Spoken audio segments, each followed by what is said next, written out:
Hare Krishna. Somebody can please lead the invocation prayers. I can, Prabhu. Hare Krishna. Good.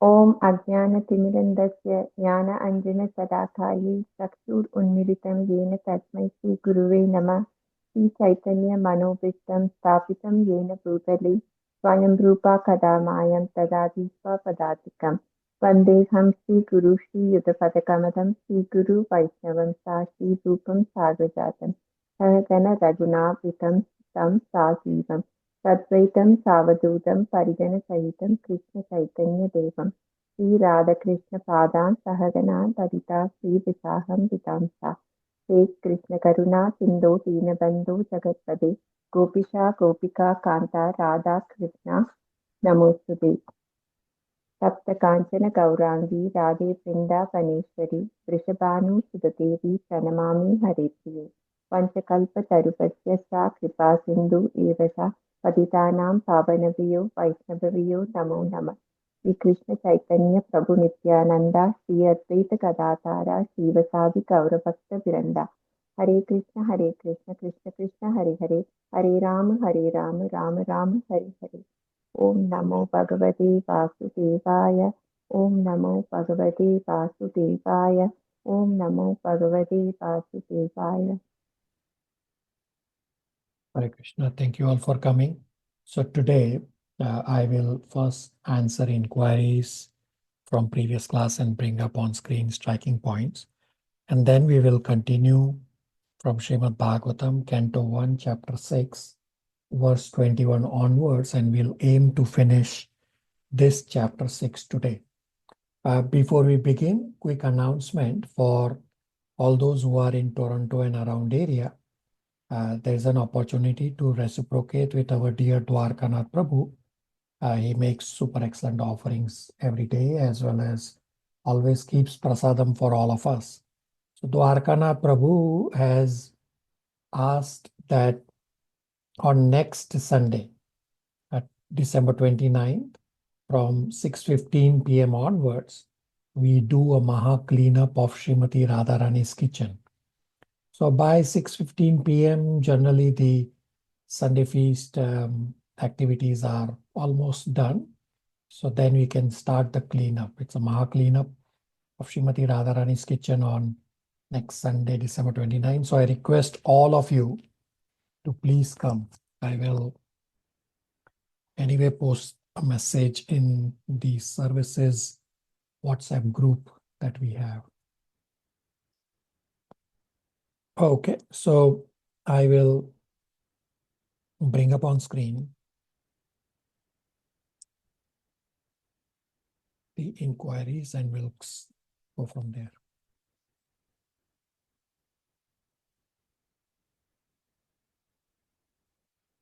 So question number 1. Are the religious rites and rituals performed after one's passing needed for the journey of the soul?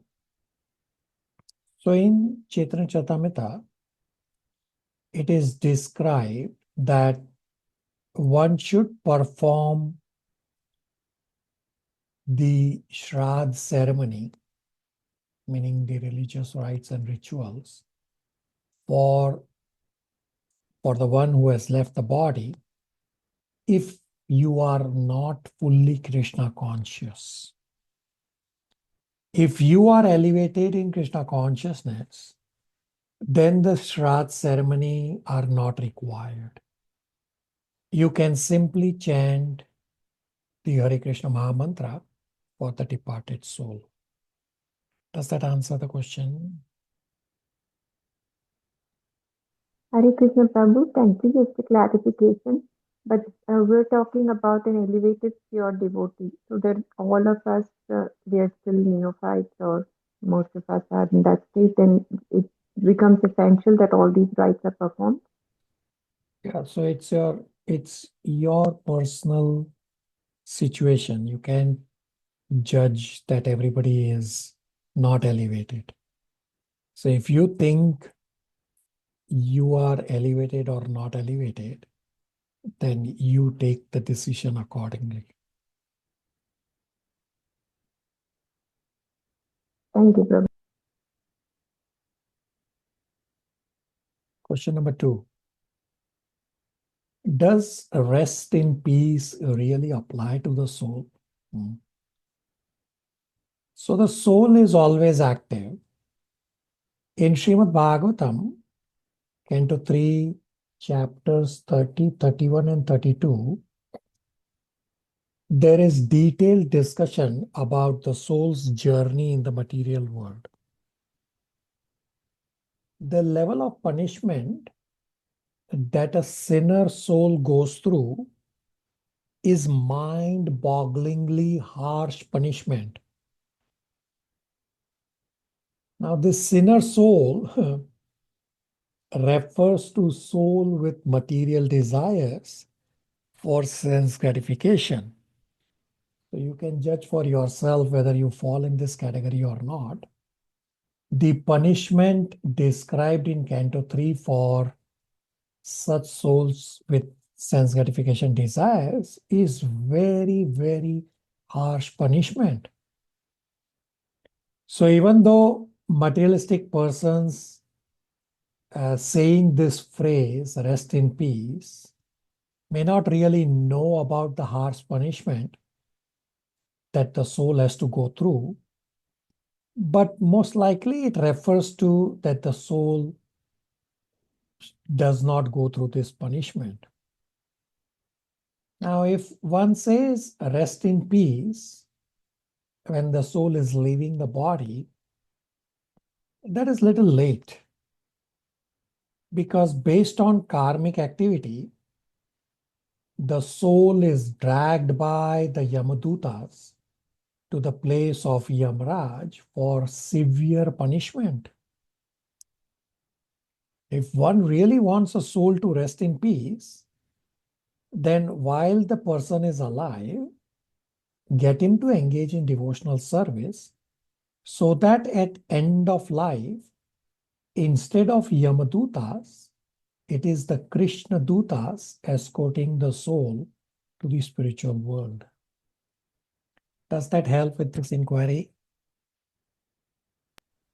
Yes, Prabhu.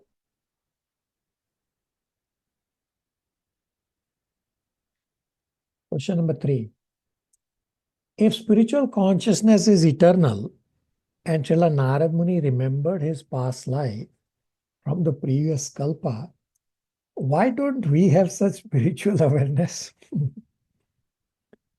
So it's an upcoming discussion in our today's Srimad Bhagavatam class on Canto 1, Chapter 6, verse 24, that Krishna gave this direct benediction to the 5-year-old boy that you will remember everything even after leaving this body. And therefore, this 5-year-old boy, when appears in his next life as Srila Narad Muni, therefore he remembers everything. And at the start of Canto 1, Chapter 6, Srila Vyasadeva did ask this same question to Srila Narad Muni, that how is Srila Narad Muni able to remember his past life? Because not only was it past life, but was also previous millennium. But you please continue to hanker for getting this benediction like Srila Narad Muni, so that you can become a pure devotee. And this hankering point is also a discussion at our today's Srimad Bhagavatam class. Does that answer the inquiry? Yes, Prabhuji. Thank you.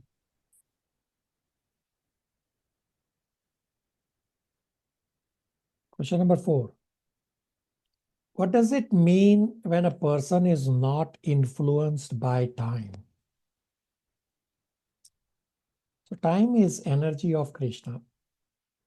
In Canto 3, Chapter 5, it is described that at each step of the creation cycle, these 3 are required, means Vishnu's glance plus time plus Mahatattva. All these three are required simultaneously at each step of creation cycle. Time is among the initial items that gets manifested during the creation cycle. Time has a lot of direct role in development and destruction in the material world. Is described in Canto 1, Canto 3, and many other places that time cannot affect the lifespan of devotees. Means that a pure devotee is above all the material world entanglement. From the many verses on time, I'll bring up two specific verses on screen and we'll read. So first is Canto 3, chapter 21, verse number 18. Let me bring up on screen. Dhara, are you able to read the translation and the first three lines in the purport? Yes, Guruji. Your wheel, which has 3 naves, rotates around the axis of the imperishable Brahman. It has 13 spokes, 360 joints, 6 rims, and numberless leaves carved upon it. Though its revolution cuts through this lifespan of the entire creation, this wheel of tremendous velocity cannot touch the lifespan of the devotees of the Lord. Purport. The time factor cannot affect the span of life of the devotees. In Bhagavad Gita, it is stated that a little execution of devotional service saves one from the greatest danger. The greatest danger is transmigration of the soul from one body to another, and only devotional service to the Lord can stop this process. Okay, so time cannot affect the lifespan of devotees, and that's what the inquiry is about. That what does it mean that person is above the influence of time? Means time cannot affect the lifespan of devotees. And Dhara will continue. So 3.25.38, you can read the translation and then I will point you to the purport. Okay. The Lord continued, My dear mother, devotees who receive such transcendental opulences are never bereft of them. Neither weapons nor the change of time can destroy such opulences. Because the devotees accept me as their friend, their relative, their son, preceptor, benefactor, and supreme deity, they cannot be deprived of their possessions at any time. Highlighted purport. Yeah. Once one is fixed in the devotional service of the Lord, his position of transcendental service cannot be destroyed, and the pleasure and service simply increase unlimitedly. For the devotees engaged in Krishna consciousness in the Vaikuntha atmosphere, there is no influence of time. In the material world, the influence of time destroys everything. But in the Vaikuntha atmosphere, there is no influence of time or of the demigods, because there are no demigods in the Vaikuntha planets. Does that answer the inquiry?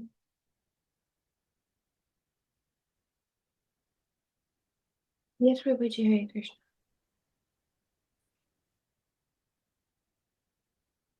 Question number 5. When Srila Narad Muni's 5-year-old past life, he self-meditated on the Paramatma within, did he use the same japa meditation we practice? So in the previous yuga, the mantra to chant was Om Namo Bhagavate Vasudevaya. In Canto 4, Srila Narad Muni, as the spiritual master of Dhruv Maharaj, asked Dhruv Maharaj to chant Om Namo Bhagavate Vasudevaya. I mean, the meditation part is same. It's just that in the previous yuga, mantra was Om Namo Bhagavate Vasudevaya. In Kali Yuga, it is the Hare Krishna Mahamantra to chant. Does that help? Yes, Prabhuji, it helps. Hare Krishna.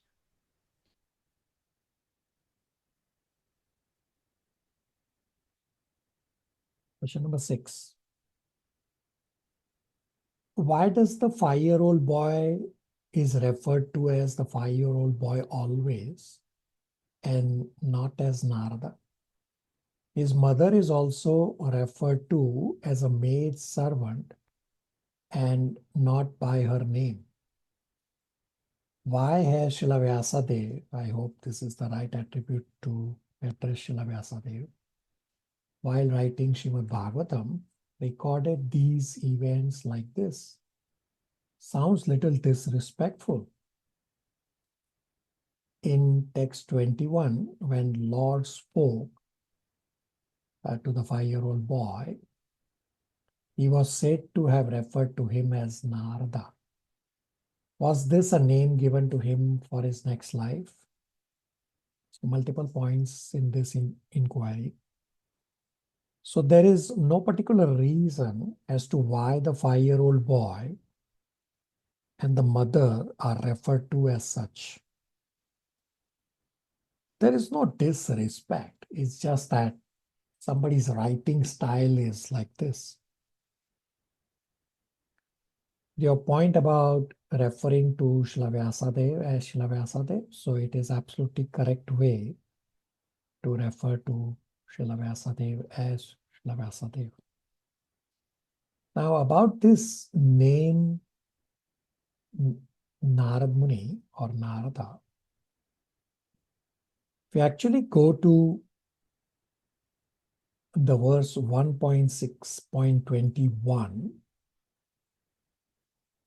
the verse, I'll bring up on screen, the verse actually says Hanta.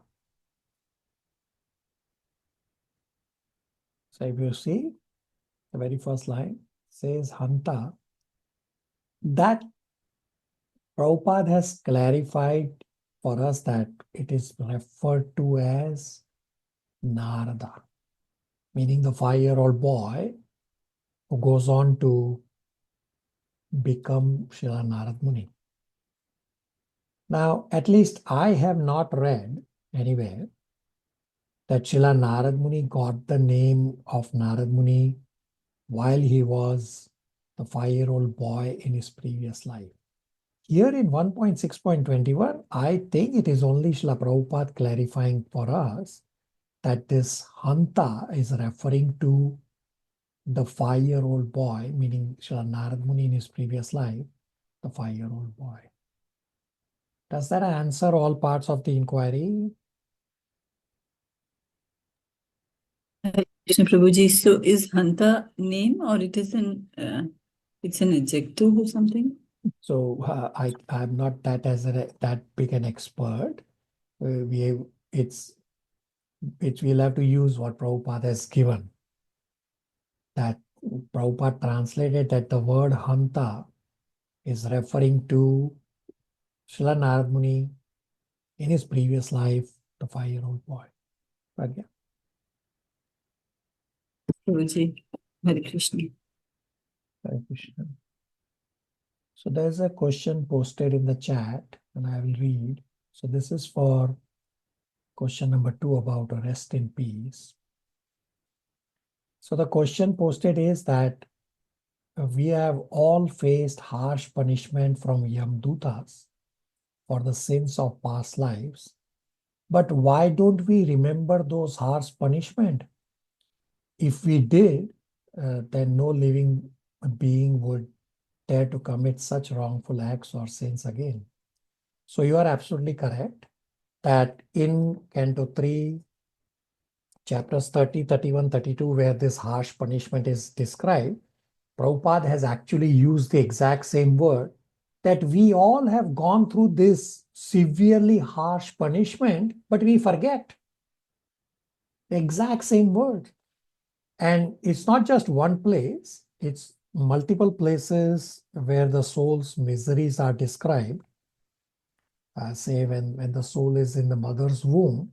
Oh, that's a horrible situation in mother's womb for the soul.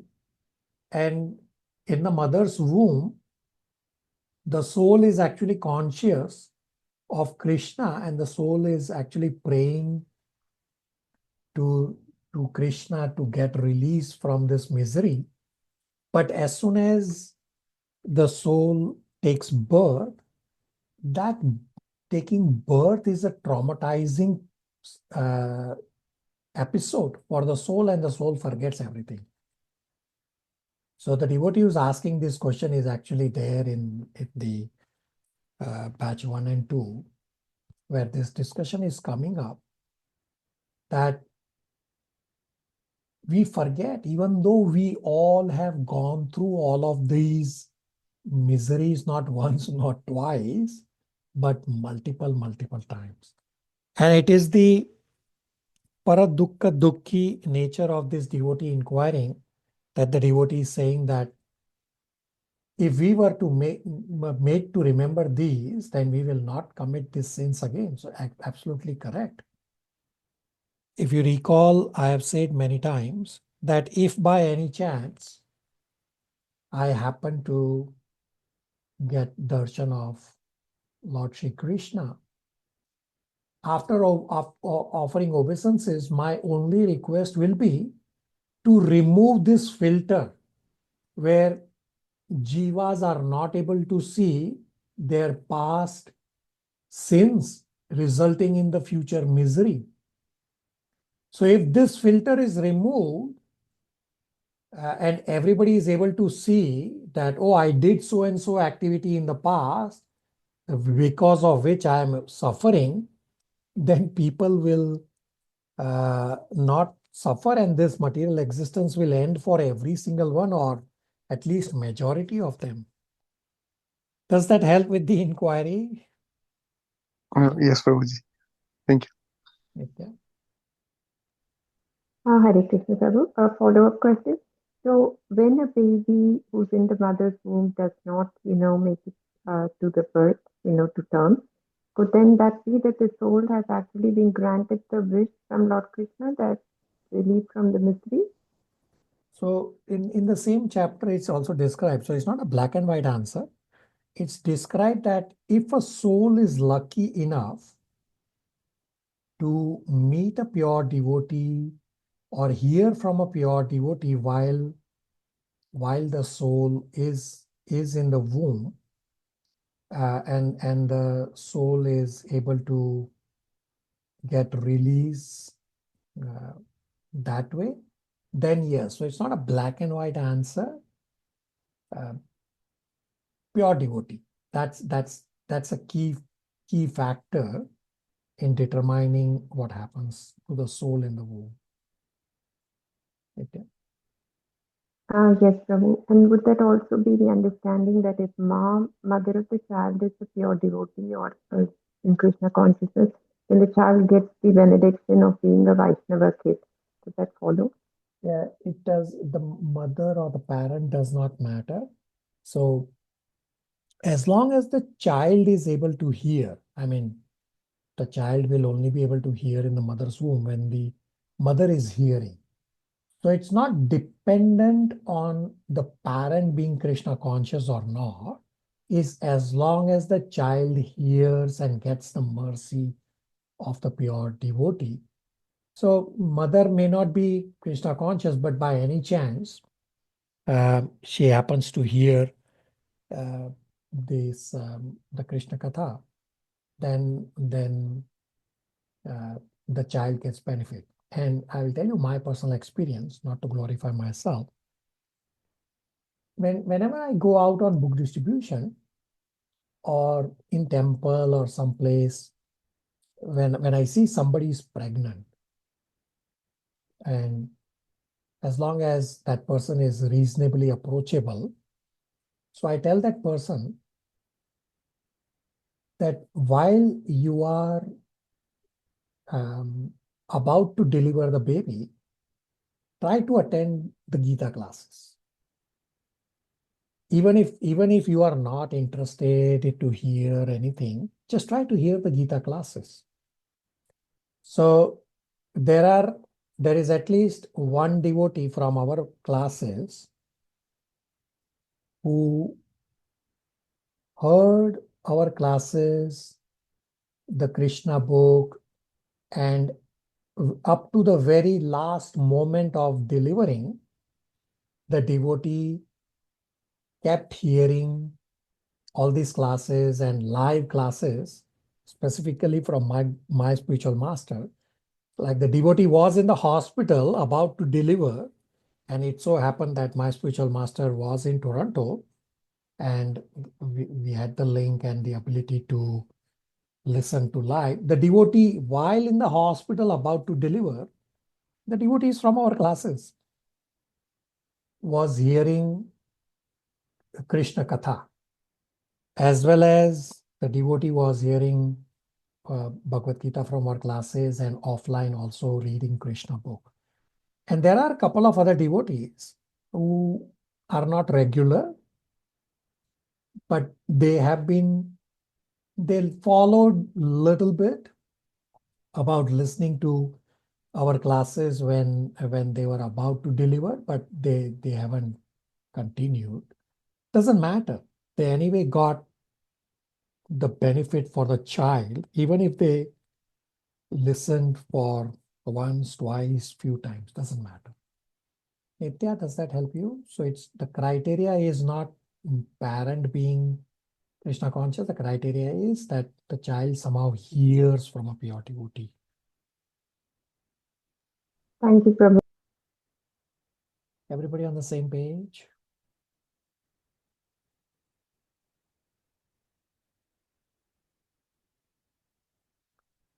Question number 7. Boy Narada was virtuous.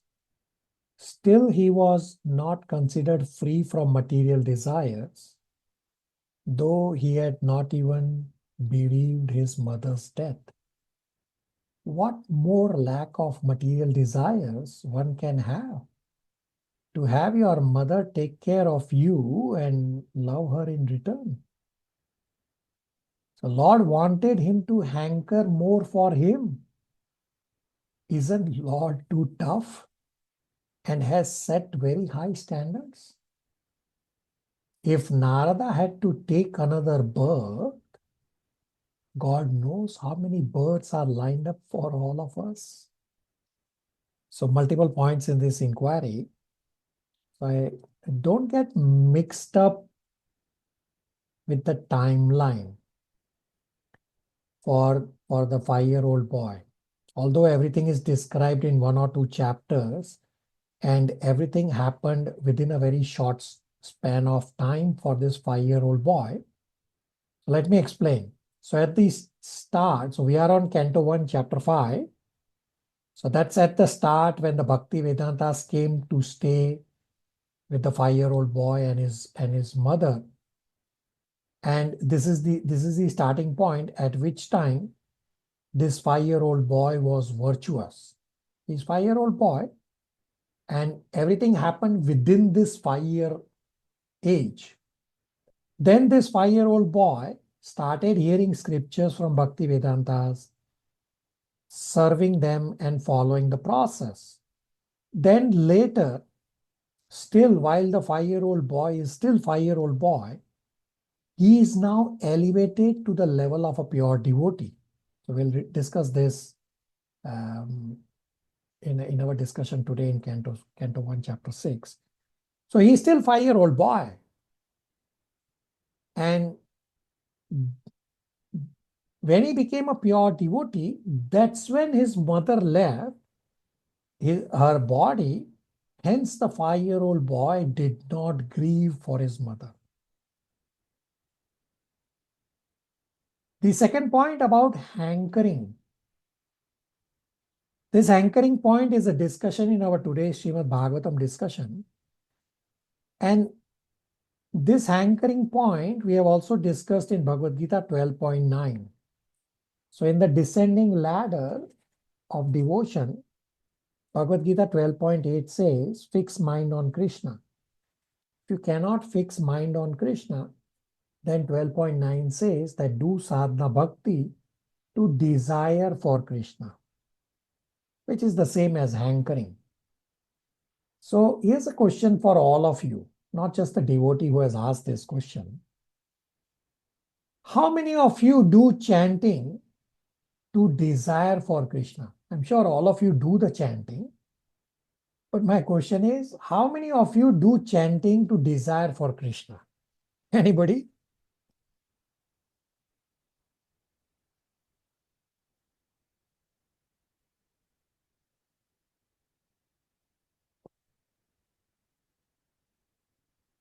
But silence.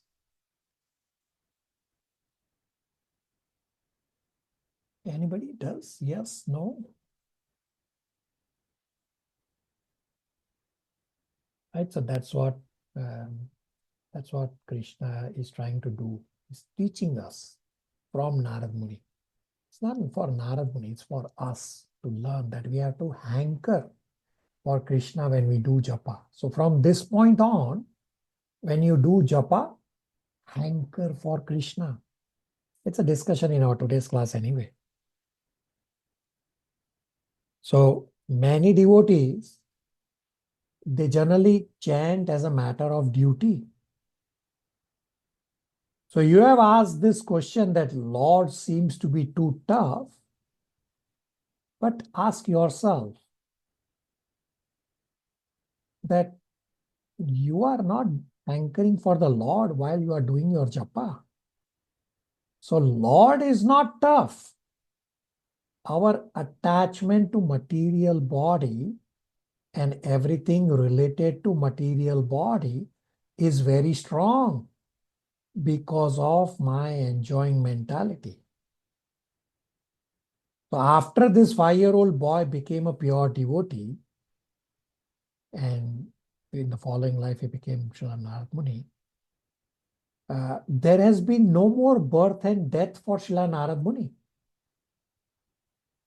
So in terms of your inquiry about multiple births and death, for at least 155 trillion years in this cycle of creation, so you, instead of verbalizing your concern about continued birth and death, take steps to get initiation and seriously practice spirituality to make this life as the last life and become a pure devotee in this life by increasing your hankering. I'll pause here for any questions, comments, realizations. I'm pretty sure I'm going to get silence.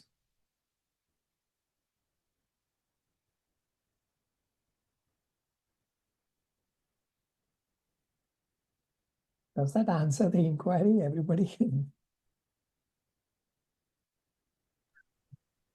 Prabhuji, Yes, Pragya, go ahead. Prabhuji, when you say that take steps for making this life as the last life, it's not possible, na? We are so impure at this juncture. Our level of connection or practice of Yes. spirituality is so nascent. Yeah, so once you take initiation or you become serious, that's when you will take initiation. Your spirituality starts after taking initiation. So become serious. Instead of saying that the Lord is tough, realize that our attachment is very strong. And if you want to break free your attachment from materiality, well, then become serious and move towards getting initiation. And then you will realize that your spirituality will fast forward once you take initiation. Pragya? Ji, Prabhuji, thank you. But our Narada boy had taken initiation, right, from the knees. Yeah, he did. But, Yeah, he did. And he was so pious. Then also, Lord didn't give him darshan after the first darshan.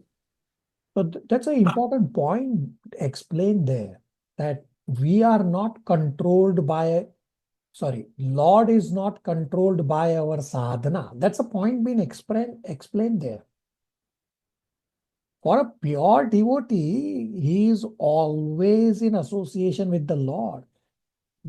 The Lord is using his pure devotee to teach us few things.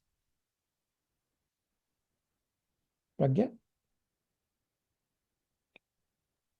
Prabhuji, thank you. Nitya? No, Prabhuji, just realization this time. Okay. So everybody take a vow to make your this life as the last life. Become serious. Yes, you all are endeavoring very nicely. I also personally thought that I was very seriously doing, and for 10 years I did not take initiation. After initiation, I realized that I was not serious in the previous 10 years. The seriousness starts from the time you decide to get initiation.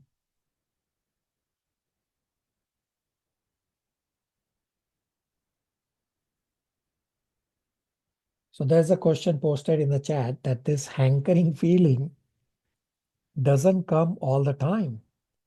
Not sure why. That's why personally, the devotee carry on doing as a tick mark, meaning doing the japa as a matter of duty. So this hankering, why it doesn't come? Because of contamination, because of conditioning. So we have to continue and purify and hanker, at least from this point on. While you are doing your japa, if you don't have the hankering, recognize I am not having the hankering and hanker. Hanker for the hankering also. Does that help? All right. Last question for today. From Srimad Bhagavatam, Canto 1, Chapter 6, verse number 16. When one reaches the bhava stage, will he realize that he has reached this bhava stage? So we did discuss this point in Canto 1 earlier chapters, just 2 or 3 chapters before, in the damsels event, that when the damsels saw the naked Sukadeva Goswami and the dressed Srila Vyasadeva passing by, that a pure devotee internally knows his elevated level, while externally still behaves as a neophyte. Now, Srila Prabhupada was one time asked this direct question, that what is the level of Srila Prabhupada?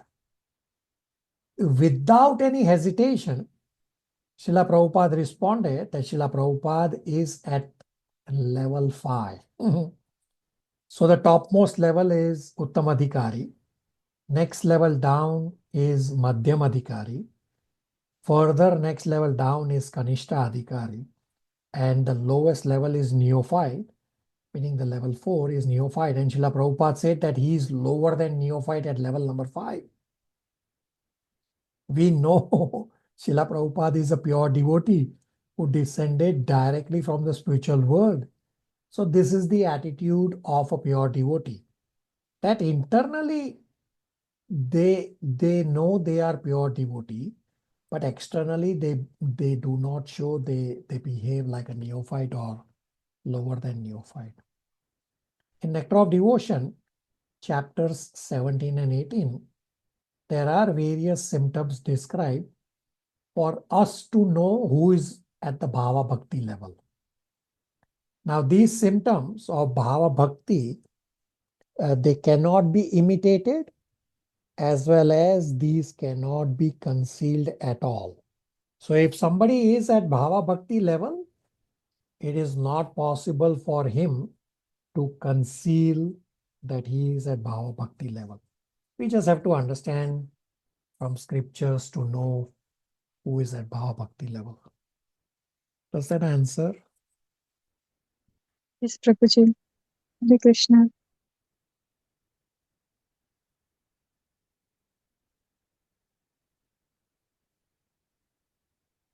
I'll bring up striking points on screen.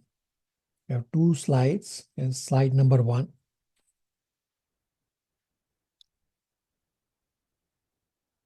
Slide number 2, I have a question for all of you.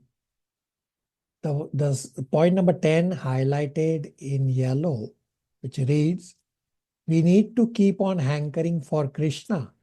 He loves us, but his standards are catastrophic. Do you all agree with this statement? Any comments? Everybody, please try to answer.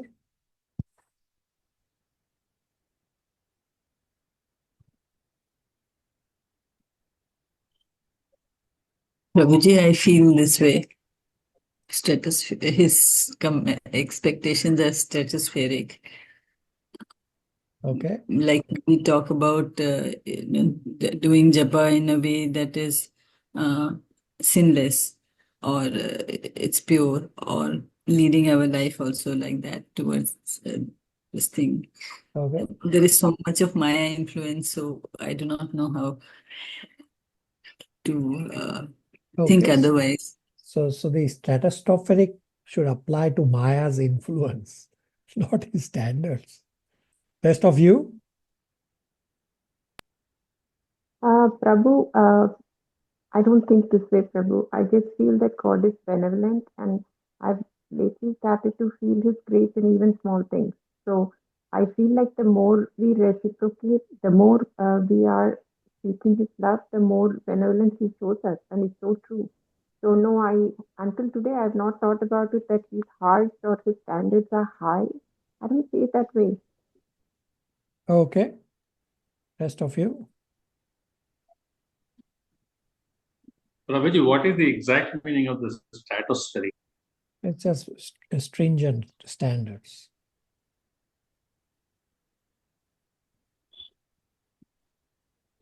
It is not exactly the stringent standards the Lord states.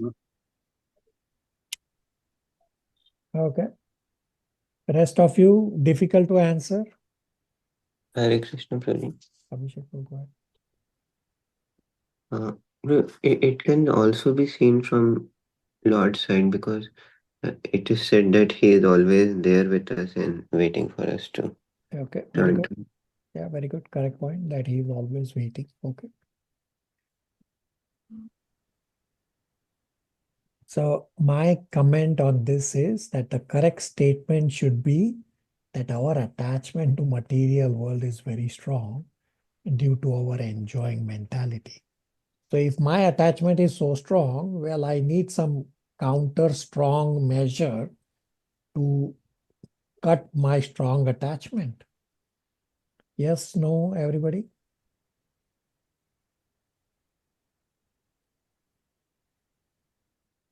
Yes, Prabhu.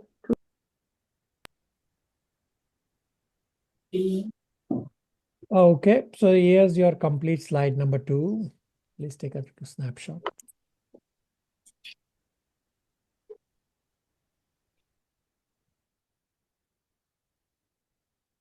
Any questions, comments, realizations?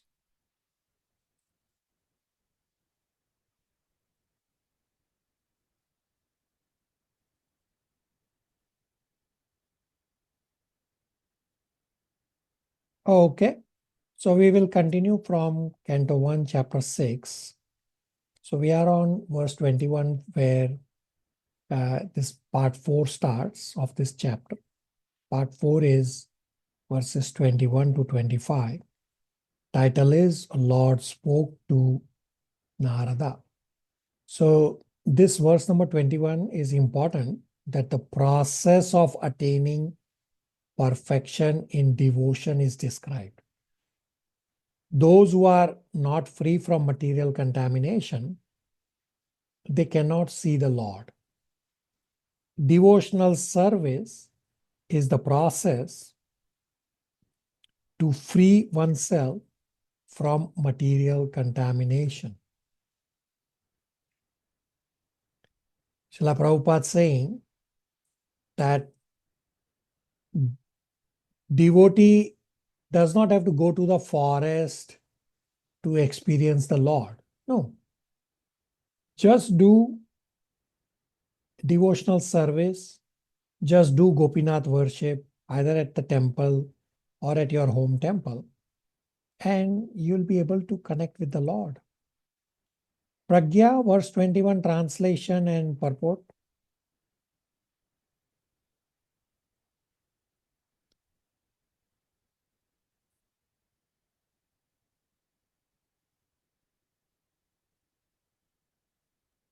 Ji Prabhuji, 21.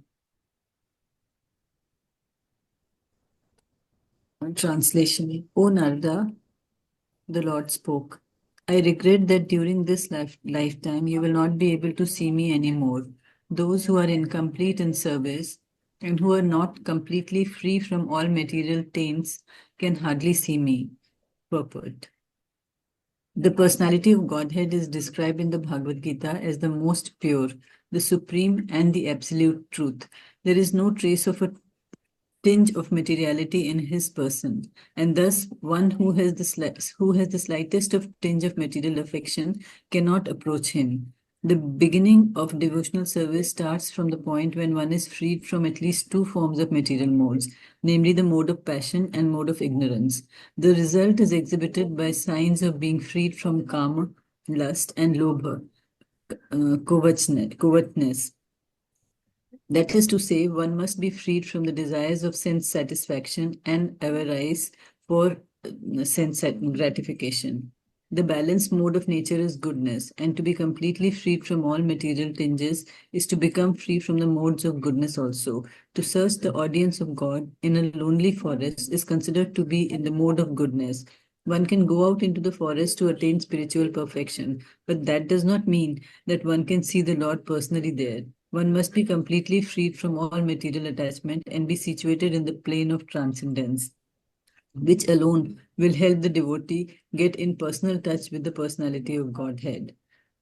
The best method is that one should live in a place where the transcendental form of Lord is worshipped. The temple of the Lord is transcendental place, whereas the forest is a materially good habitation. A neophyte devotee is always recommended to worship the deity of the Lord Archana, Archana, rather than go into the forest to search out the Lord. Devotional service begins from the process of Archana, which is better than going out in the forest. In this present life, which is completely freed from all material hankerings, Sri Narada Muni does not go into the forest, although he can turn every place into Vaikuntha by his presence only. He travels from one planet to another to convert men, gods, kinnaras, Gandharvas, rishis, munis, and all others to become devotee of the Lord. By his activity, he has engaged many devotees like Prahlad Maharaj, Dhruv Maharaj, and many others in transcendental service of the Lord. A pure devotee of the Lord therefore follows in the footsteps of the great devotee like Narada and Prahlad and engages his whole time in glorifying the Lord by the process of Kirtan. Such a preaching process is transcendental to all material qualities. Hare Krishna Prabhuji. Okay.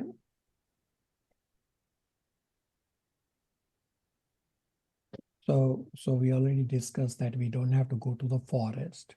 We just have to do devotional service wherever we are to attain the Lord. In verse number 22 is very important for us sadhakas on how to be free from material desires. Anyone knows how do you free yourself from material desires?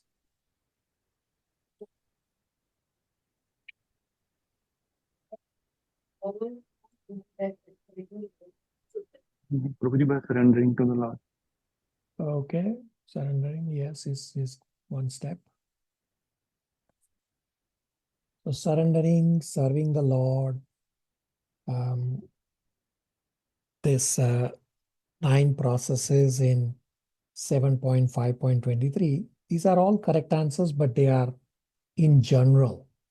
So the practical answer is, we described here and we discussed a few minutes ago, is hankering for Lord's service.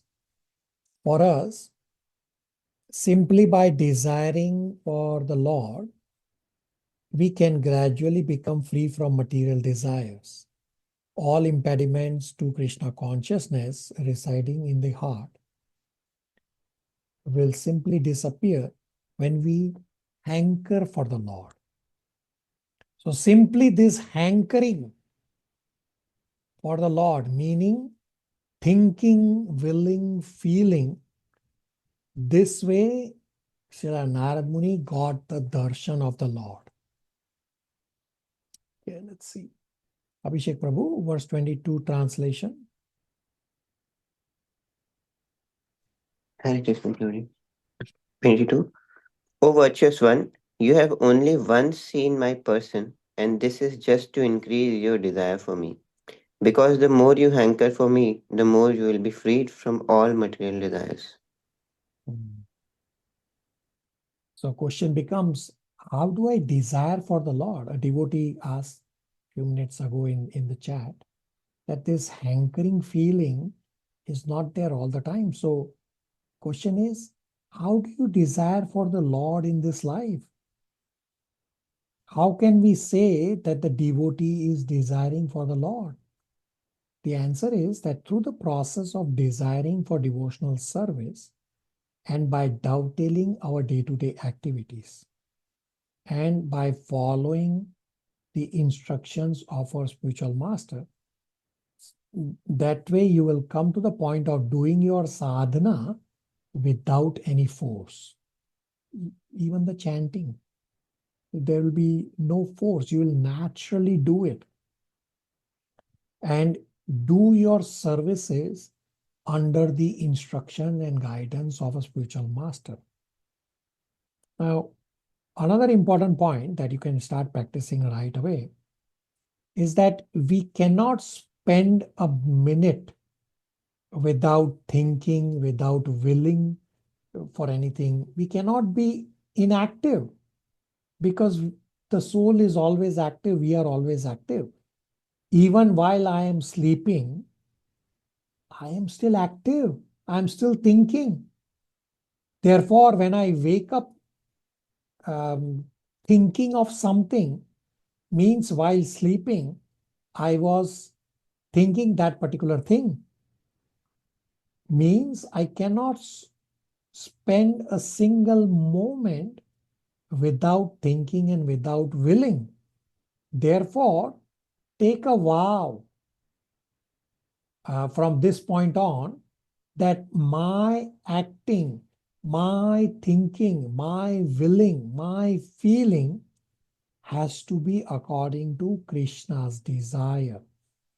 Act what Krishna desires, then you will be able to destroy material desires. Now, when I'm saying act according to Krishna's desires means that you think about the scriptures we are reading, the services you are doing, or you want to do some good service. So think about these rather than thinking about anything and everything materially. Now, how to know Krishna's desires? We have to know from scriptures and from Guru. When I don't have clear view of Krishna consciousness, and when I am confused as to what is the desire of Krishna, therefore, I should have a guide. I should have a spiritual master to guide me when I am confused as to what is the will of the Lord, because I have myself a lot of contamination. Spiritual masters are not contaminated, therefore they are able to understand the will of the Lord. It is my contamination that is not allowing me to think with clarity. With devotional services, contaminations disappear, and thus we will see the will of the Lord more clearly. And Srila Prabhupada explains this in the purport for verse 22, we'll soon read, that we cannot be free of desires.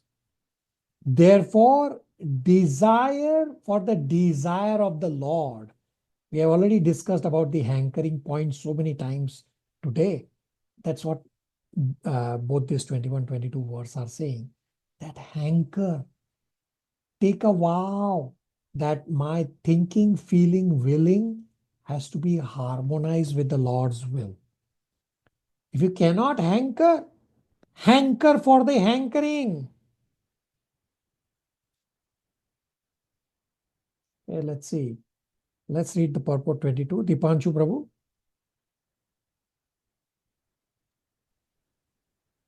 Rich.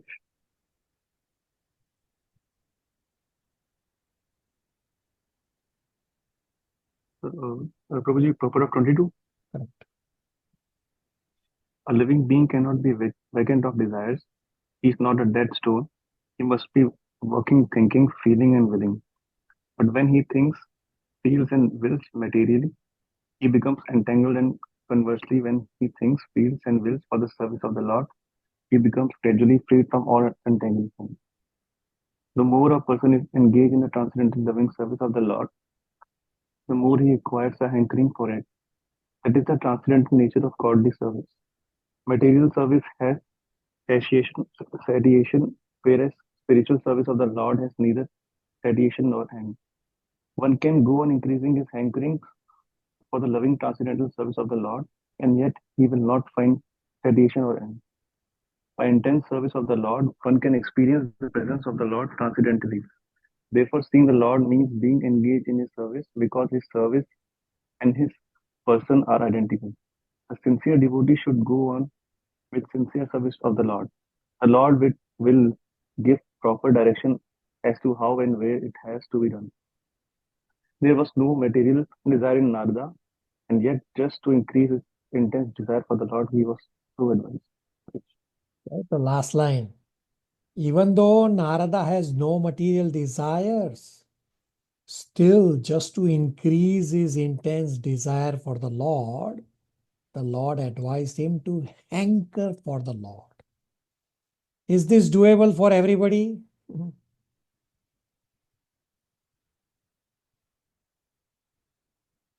I got silence now. We already discussed this. We Yes, discussed, Prabhuji. we discussed this point in the question answer sessions also, and we have the direct references for this. Everybody, are you able to take a vow to act, think, will exactly what Krishna desires from this point on? Prabhu, we can endeavor to. It's going to take time, but we can definitely start and want to harmonize our will. And understand that it will take time. Start. Nitya is absolutely correct. Start somewhere. Ji Prabhuji. The rest of you who are silent, recognize your attachment level. Attachment to the material world. Recognize that. Okay. Mayank Prabhu, verse 23 translation.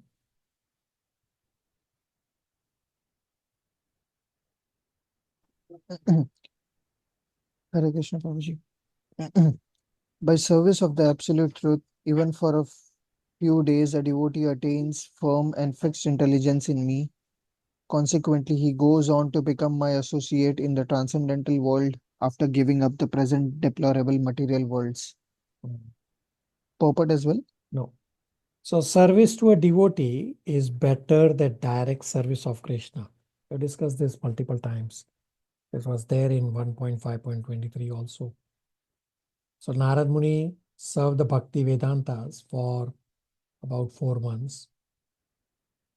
So I personally, Ram Vilas, I have been trying to do service for so long, but there is no change. The reason is, what's the difference between Narad Muni and at least me and others? Because Narad Muni was sense controlled. Narad Muni had no desires. His intelligence became firm in Krishna. Therefore, Krishna awarded to Narad Muni that after giving up this body, you, Narad Muni, meaning the 5-year-old boy, will be my associate, meaning Narad Muni will become Krishna's associate.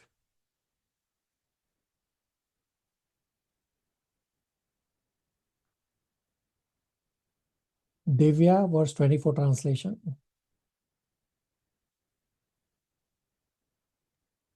Hare Krishna, verse 24. Intelligence engaged in my devotion cannot be thwarted at any time, even at the time of creation as well as at the time of annihilation. Your remembrance will continue by my mercy. So another benediction given to the 5-year-old boy, that Krishna is saying that your remembrance of me will continue by my mercy. The intelligence you have gained, you will never lose, even at the time of creation or dissolution. For us as sadhakas, understand that unless you get blessings from Supreme Lord and or from spiritual master, we will not be able to continue to do devotional services. Verse number 25 is straightforward, and Narad Muni is showing by example to offer obeisances. Matan Prabhu. Verse 25, Hare Krishna. Then that supreme authority, personified by sound and unseen by eyes, but most wonderful, stopped speaking. Feeling a sense of gratitude, I offered my obeisances unto him, bowing my head. So even though it was only the voice, and still Narad Muni offered obeisances. That's what Narad Muni is teaching us. Now part 5 is verses 26 to 33. Title is Narada's Traveling and Preaching. Nitya, verse 26 is straightforward.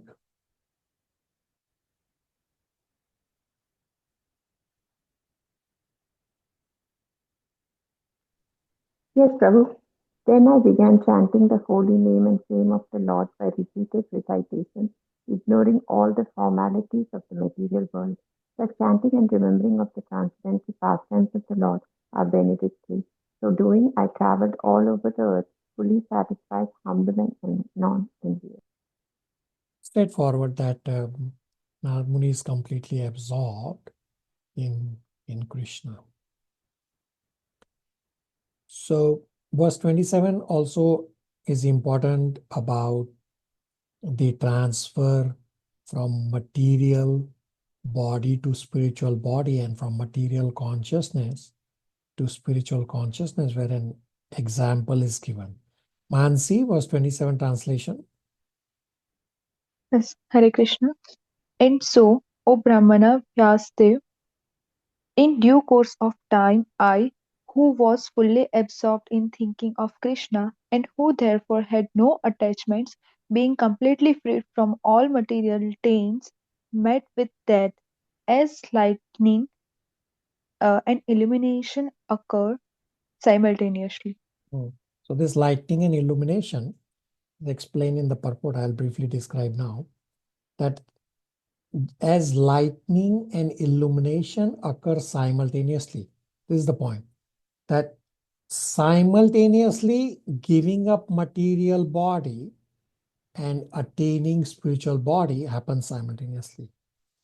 So Narad Muni was fully absorbed in Krishna.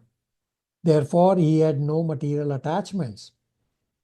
For such a fully prepared pure devotee, the change of body occurs suddenly, commonly known as death, just as lightning and illumination happens simultaneously. So the devotee simultaneously changes his material body and develops spiritual body by the will of the Lord. Now, even before death,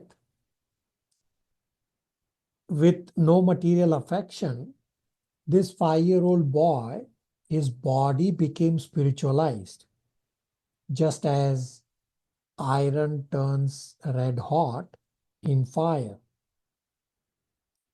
The devotee's body is surcharged with transcendental qualities as soon as he is engaged in devotional service. At the end of the millennium, this 5-year-old boy entered the womb of Narayan through his breathing, and at the beginning of next millennium, this boy appeared as the son of Brahma, whom we now know as Srila Narad Muni. So understand one important point about Srila Narad Muni. So Narad Muni is already a pure devotee. So just as Krishna appeared as the son of Vasudeva and Devaki, similarly, Narad Muni's appearance as the son of Brahma is not considered a conditional birth. With such transcendental body, Narad Muni travels without restrictions to transcendental spiritual world as well as to material world, back and forth. What is he doing? Chanting and singing the glories of the Lord for the sake of the good of all people. Everybody on the same page?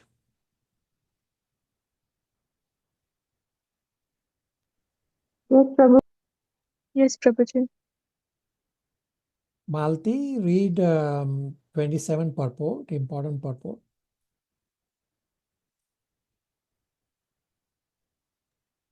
Hare Krishna. Purport. To be fully absorbed in the thought of Krishna means clearance of material dirts and hankers. As very rich man has no hankers for small, petty things, so also the devotees of Lord Krishna, who is guaranteed to pass on onto the kingdom of God, where life is eternal, fully cognized and blissful, naturally has no hanker for petty material things, which are like dolls or shadow of the reality and are without permanent value. That is the sign of spiritual enriched person, and in due course of time, when pure devotee is completely prepared, all of sudden the change of body occur, which is commonly called death. And for the pure devotees, such a change take place exactly like a lightning, and illumination follow simultaneously. That is to say, devotees simultaneously change his material body and develop a spiritual body by the will of the Supreme.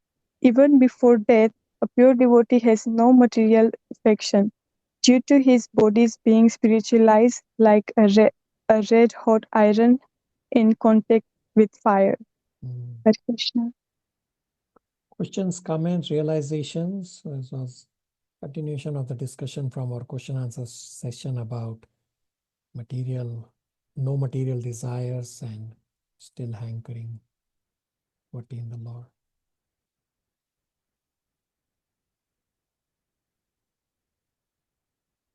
Okay. Verses 28 to 31 are pretty straightforward. Nitya, 28 to 31.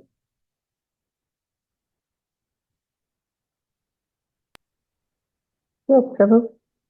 Verse 28. Having been awarded a transcendental body befitting an associate of the personality of Godhead, I quit the body made of 5 material elements, and thus all acquired fruitive activity, results of work karma stopped.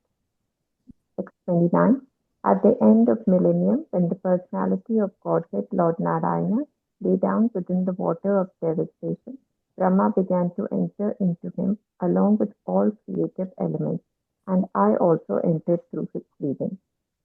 Text 30. After 4.3 billion solar years, when Brahma awoke to create again by the will of God, all the rishis like Marichi, Angira, Atri, and so on were created from the transcendental body of the Lord, and I also appeared with him. Text 31. Since then, by the grace of the Almighty Vishnu, I travel everywhere without restriction, both in the transcendental world and in the three divisions of the material world. This is because I am fixed in unbroken devotional service of the Lord. Okay, pretty straightforward verses. Verses 32 to 35 explain Sri Narad Muni's travel and as to why he was traveling. The answer is for the welfare of everyone.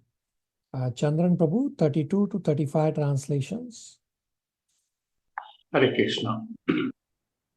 32 translation.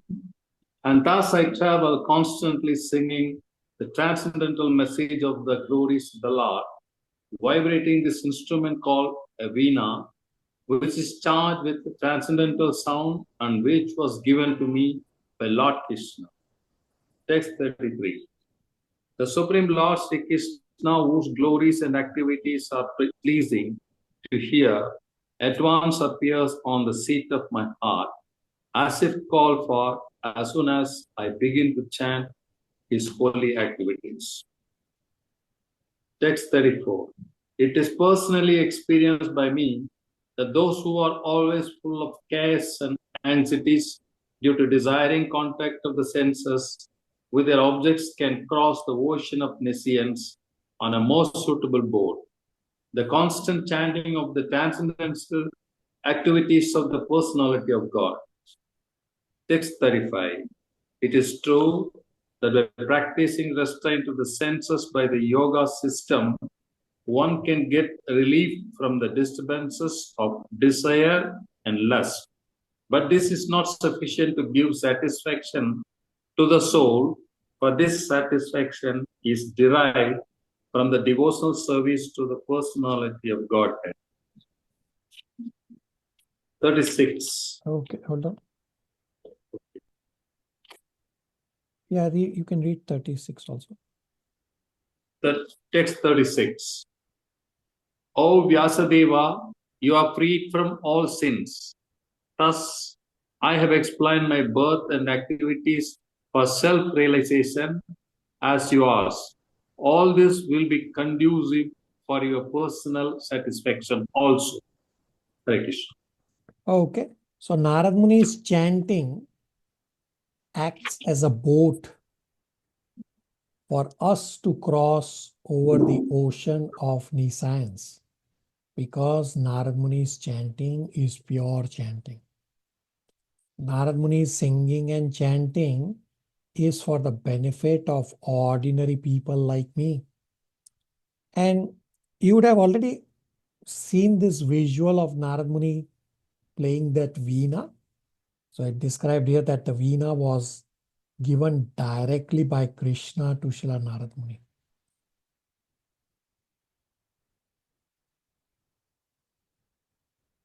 Okay.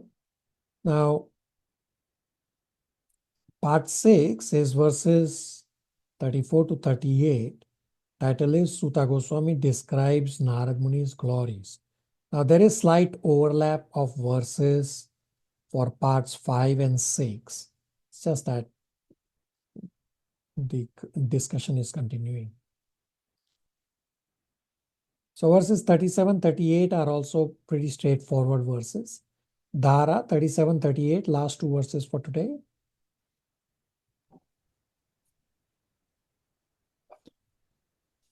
Suta Goswami said, thus addressing Vyasadeva, Srila Narad Muni took leave of him and vibrating on his veena instrument, he left to wander at his free will. Text 38. All glory and success of Srila Narad Muni, because he glorifies the activities of the personality of Godhead, and so doing he himself takes pleasure and also enlivens all the distressed souls of the universe. Hare Krishna. Okay. Pretty straightforward verses that Sutta Goswami is describing the glories of Shri Narad Muni. Any questions, comments, realizations? You completed the chapter.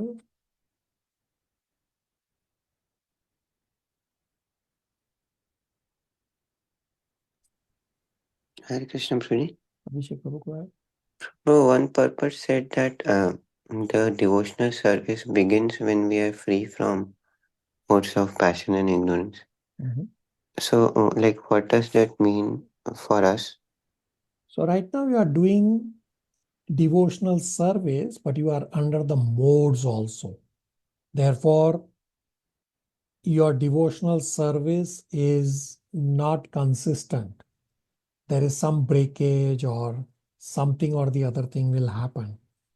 But once you become firm, means you are above the modes or you have certain degree of control over the modes, that's when your devotional service is very steady, that no matter what, your devotional service will be avyabhicharine bhakti.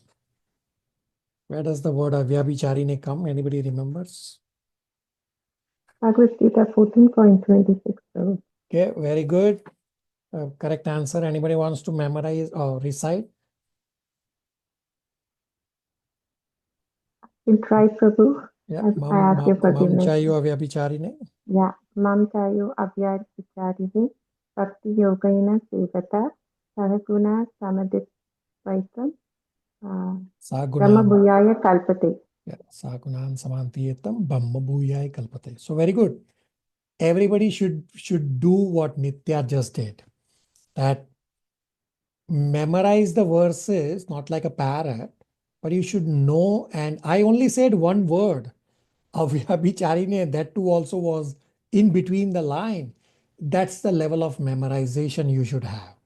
Not like a parrot, but memorize like this.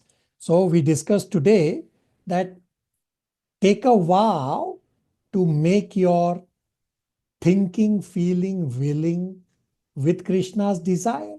Well, start with verses. You are remembering Krishna that way. I have given you from the start of our discussion in Bhagavad Gita, I have given you so many practical aspects on how to remember Krishna 24 hours.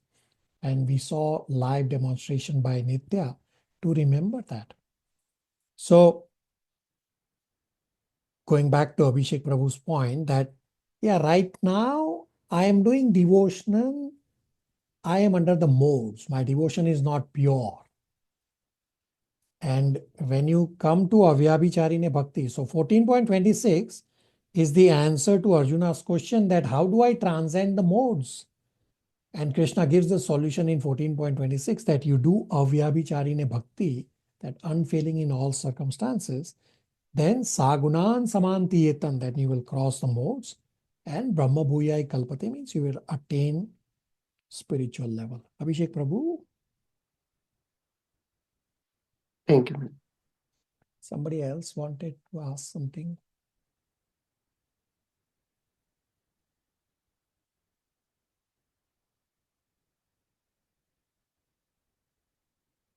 Thus ends the Bhaktivedanta purports of the first canto, 6th chapter of Srimad Bhagavatam, entitled Conversation between Narada and Vyasa.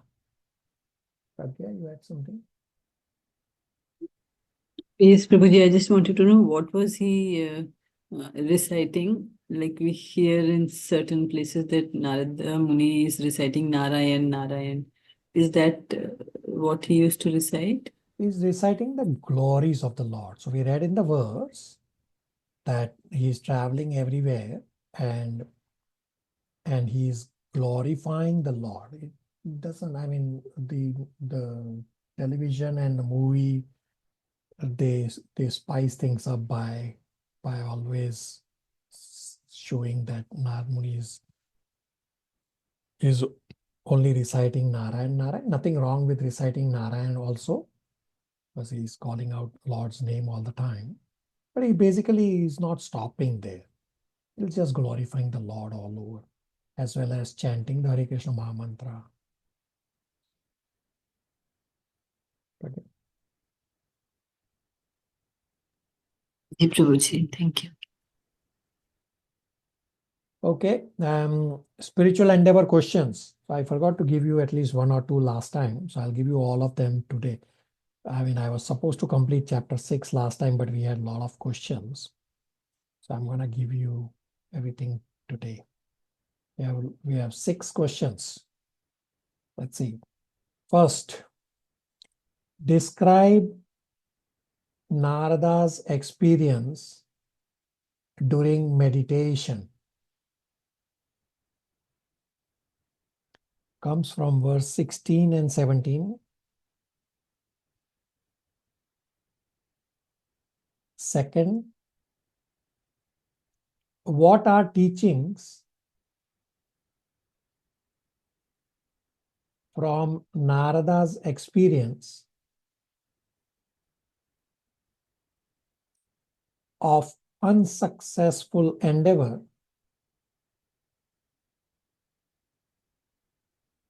to see the form of the Lord for the second time?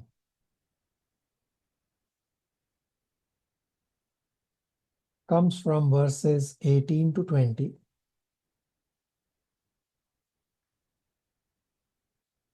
Third, describe Narada's transcendental body and activities.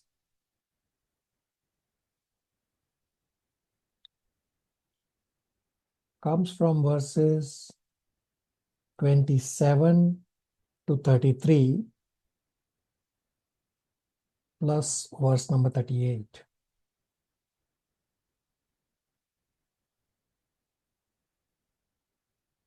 Number 4, why did the Lord withdraw himself from the vision of Narada? Comes from verse 22.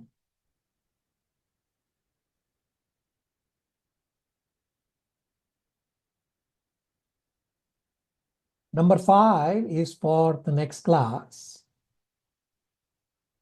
Read chapter 7, verses 1 to 11. Now, these 11 verses are very heavy verses. Many lines in the purport can be directly linked to Bhagavad Gita verses. Now, even though it's only 11 verses to read, you will need a lot of time to read these 11 verses. These 11 verses are a summary of entire Srimad Bhagavatam. Our next class is obviously going to be very heavy as well.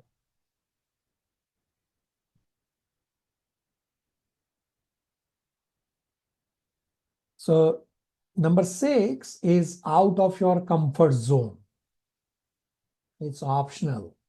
I mean, everybody should try, but it's definitely out of your comfort zone. The question is, when you perfect your meditation, what are you expecting? You all do meditation, you all do japa. When you perfect that meditation, what are you expecting?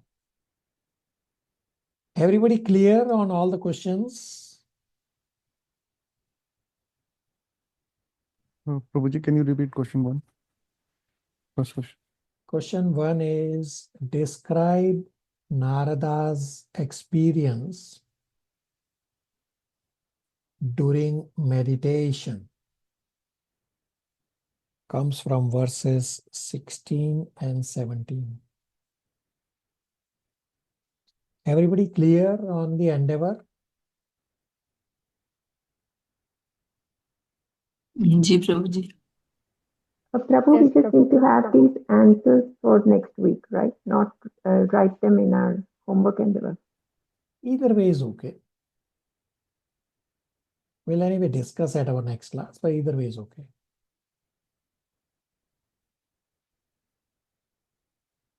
So we discussed today about taking a vow from this point on to hanker for the hankering. We also discussed today to take a vow to act, think, will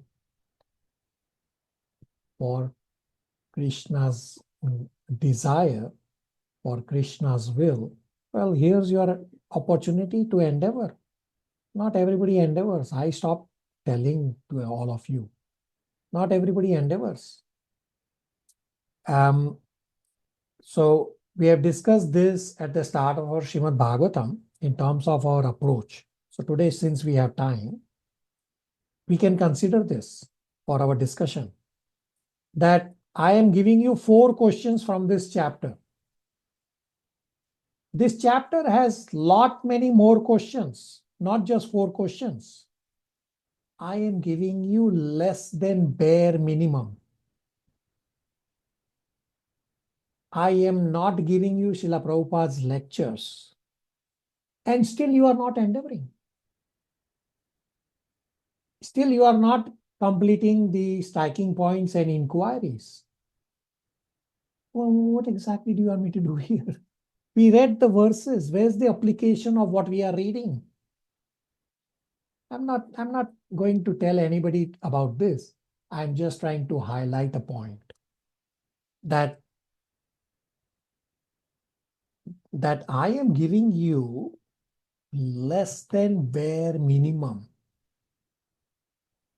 And you all are still not endeavoring. Look at your attachment to the material world.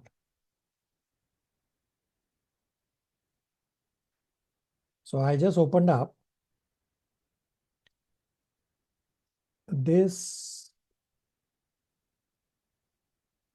Okay, let me see how many questions does this chapter have. And we will know.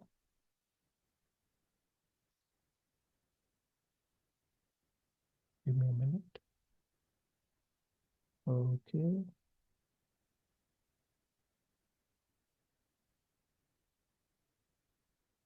So this chapter actually has 16 questions as one set of question, and then probably another 16, 20 as another set of question. And I've only given you 4 questions from there.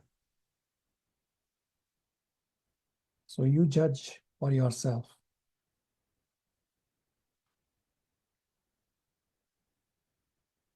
Any questions, comments, realizations on our approach?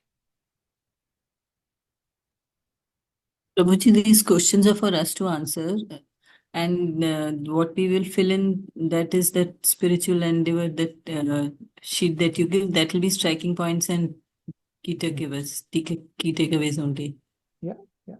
I mean, what Nitya was saying, you can Yeah, always she was also. you can always write the answers there also, doesn't matter. Either way is okay.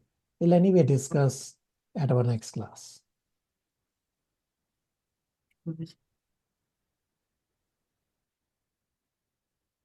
Everybody clear on the last question also, that when you perfect your meditation, what are you expecting? Yes, Prabhu. Prabhuji. Malti, repeat. Question is Yes, clear, Prabhuji. Prabhuji. Answer. Pragya? I was saying, Prabhuji, question is clear. Answer, we have to think. Okay, yeah, keep thinking.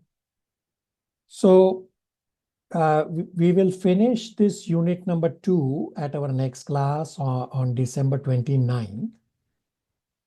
And then the following class on January 5th, you all will be doing your unit 2 presentation. So because this group is a little bigger, for those who have not done the presentation from unit 1, I will name names right now. I think these devotees did not do presentation in Unit 1. So these devotees whose names I will call out now should take up as preference number 1 for presenting unit number 2. But of course, it's open to everyone. So let's see. Brijesh Prabhu, why he's not here? I'm hoping he will listen to the recording. Divya, Gauri, she's also not here, hoping she will listen to recording. Mansi, Matan, Mayank, Shivangi. These are the ones I remember not doing the presentation for unit number 1. Dhara has joined partway through, so Dhara can still first listen and learn. You are welcome to do the presentation if you like. I mean, it's open to everyone, but I would recommend and request that the names I called out should be the first one to pick the presentations. So you have the link for the Bhagavatam presentation where I have already divided the chapters for the devotees to present. But it's only so many devotees can present. The group is a little bigger. So from unit 3 onwards, we'll go back to that certain set of devotees will do odd unit number presentations, and certain devotees, the second set of devotees will do even unit presentations. So right now, because unit 1 also was not done in the devotees who should have been doing from the first group. Therefore, unit 2 also anybody can do the presentation, although the names I called out should be the first ones to do the presentation. I will bring up on screen. So you have on screen the divisions. I can only divide so much. I cannot make divisions beyond a point. So 7 devotees can do the presentations. I did call out more than 7 devotees' names, I think. Well, actually, I called out 7 devotees' names, except Dhara's name. So those names, those should be the first one to present. So don't wait for others to populate your name. Pick up a section and do presentation. This is our practice ground. So for Dhara's understanding that devotees do the presentation to recap what all we have learned so that we solidify and it stays in our memory. So devotees will put their names here under column G as to who all is presenting, and they have these many minutes to present these sets of verses. They are color coded pretty straightforward. Mayank Prabhu has something to ask. Prabhuji, is it possible to share this link? Send me your email. I think you should already be having this access. Send me your email. I will add you to this. Tara also can send me your email address. Okay. Yes. And one more thing, Prabhuji, you mentioned to give presentation about Unit 2. So what exactly Unit 2 consists of? So what All the chapters that you showed? Yeah, this is Unit 2. So the Okay. tab says, so it says Okay. everything here, Unit 2. Unit 2 covers all these chapters and these verses. That's the presentation we are doing. So we are doing a presentation of this unit, number 2, which consists of these chapters listed on the screen. So it starts from chapter 3, verse number 40 onwards and runs till chapter 7, verse number 11. Okay.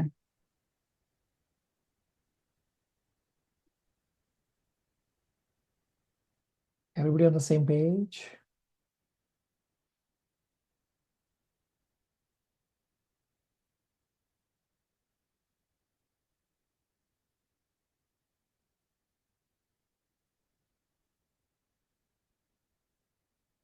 Okay, so don't wait to do your presentation. Now, just because devotees are doing the presentations does not mean it's only for the devotees to prepare. No, we discussed that everybody will be preparing all the chapters in Unit 2.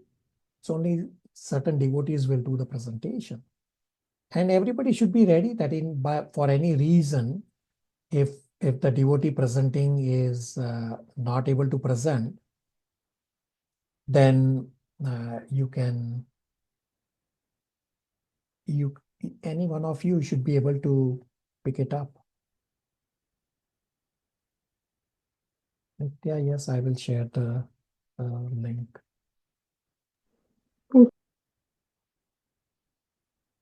Okay.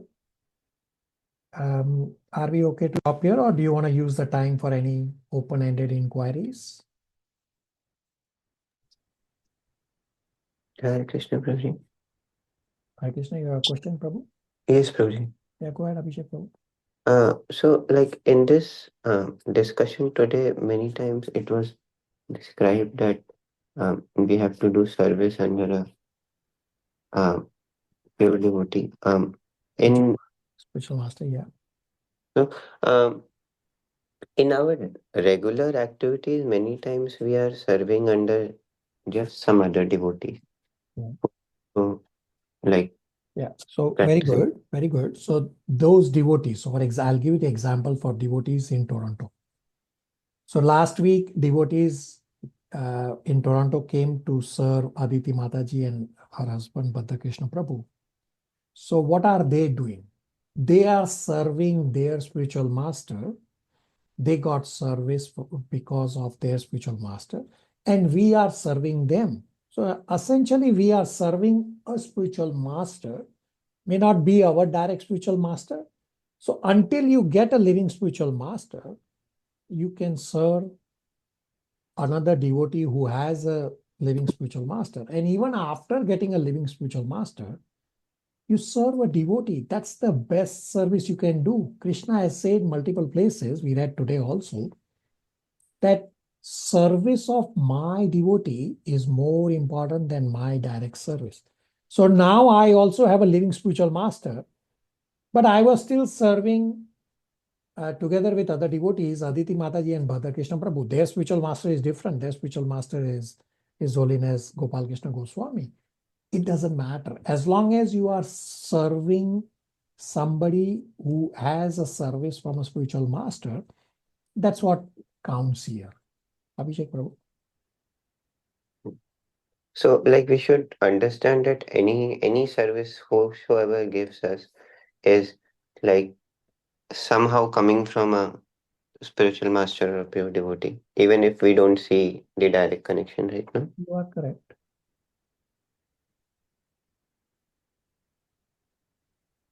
Thank you. Okay. Anybody has any other questions?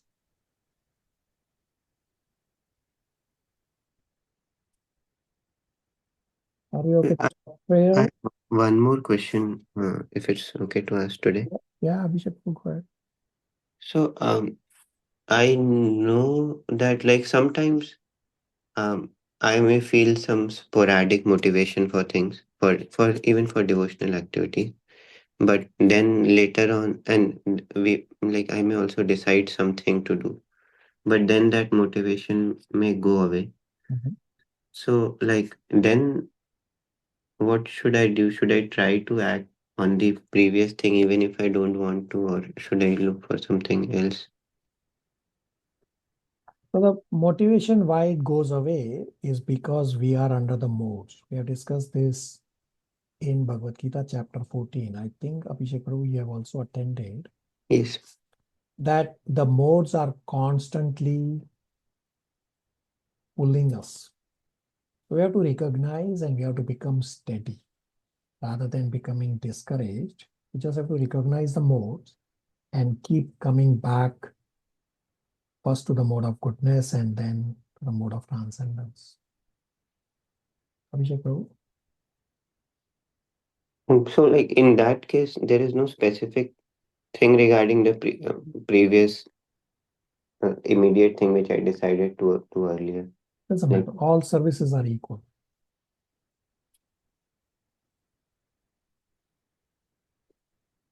and really, like on a continuation, because of these effects, it may also happen that sometimes I just don't feel like serving because of maybe disinterest or sometimes due to other commitments. Yeah, this is all mode stalking. You have to recognize. And we have also discussed that how do you know that the desire is coming from the soul or desire is coming from the mind? Is that when you don't feel like doing something, that's an indication that that particular desire is coming from the mind. So you have to change yourself and get back to doing devotional service. I mean, sometimes you may have work pressure where you are not able to do. That's okay. You just have to find a balance. And as long as you keep coming back to doing devotional services. So we may continue doing service even if like our mind is not desiring for it or we don't like it. You are correct. You keep bringing the mind back. Otherwise, the mind is going to drag you away. The mind, this is exactly what devotees were practicing last time they came for services. So let's see right now who's present from who came for services. Dhara and Mansi, Matan. You were present last time and you explained to Abhishek Prabhu what happened when you were trying to memorize, and even though towards the end of the day, I was standing there and I say memorize, and they were like, no, we can't. Dhara, Mansi, Matan, you want to explain? Yes, Prabhuji. In the beginning, when the tasks were simpler too, it was easier to memorize and recite. But as the task got difficult and as we got tired, mind got tired, it was very tough. Yeah. So the mind is material, therefore the mind got tired. Soul doesn't get tired. So that was an indication.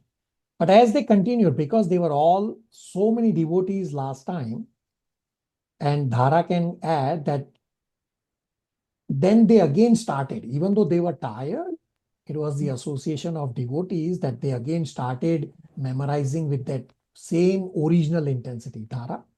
Yeah. Towards the end, like I said, it was very tough, but devotees present there encouraged each other, especially me, because I was having a hard time. Even after reciting so many times, I could not memorize the verse. So then they asked me to lead, and at the end, I was able to memorize it. Okay. Devotees did a good trick for Dhara to lead. Yeah, very good. Mansi, Matan, you have to add something for Abhishek Prabhu's help. Yes, Prabhu. Actually, with the devotee association, it's very easy to memorize the verses while doing the service. So definitely, we should come to temple on regular basis for the devotee association, because that's the most important thing that can help us to progress in the path of devotion. Okay. Abhishek Prabhu, does that help you? Yes, Prabhuji, it was very helpful. I'll try to act on that. One point which I could not figure out, Mataji mentioned that she was asked to lead. So can you clarify what was that? Lead as in, so one devotee is reciting the verse and rest of the devotees are following. So that's just the lead. Thank you.